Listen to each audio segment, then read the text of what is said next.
Бедные йеменские рыбаки обнаружили в брюхе мертвого кита десятки килограммов амбры и в одночасье стали миллионерами. Об этом сообщает эмиратская газета The National.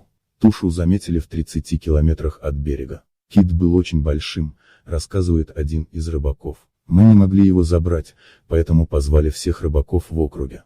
На их призывы откликнулись 37 человек. Совместными усилиями они вытащили мертвого кита на пляж и вспороли ему брюхо. Внутри оказалось 127 килограммов амбры. Рыбаки утверждают, что получили несколько предложений от бизнесменов из различных стран Персидского залива, желающих купить находку. Один из предпринимателей пообещал, что заплатит 45 тысяч саудовских риялов, 888 тысяч рублей, за килограмм амбры, если ее качество окажется достаточно высоким. У дома, где рыбаки хранят свою находку, была выставлена вооруженная охрана. Рядом собралась толпа и припаркованы многочисленные автомобили. Часть приехавших рассчитывают купить амбру.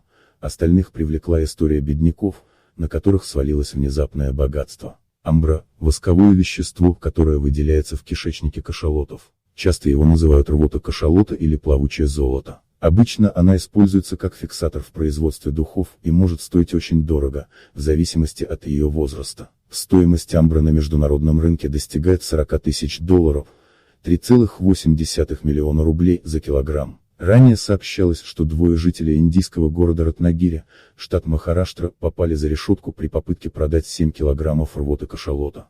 Они собирались нелегально продать амбру, убеждая потенциальных покупателей, что ее употребление помогает повысить либидо. Подписывайтесь на канал и пишите комментарии.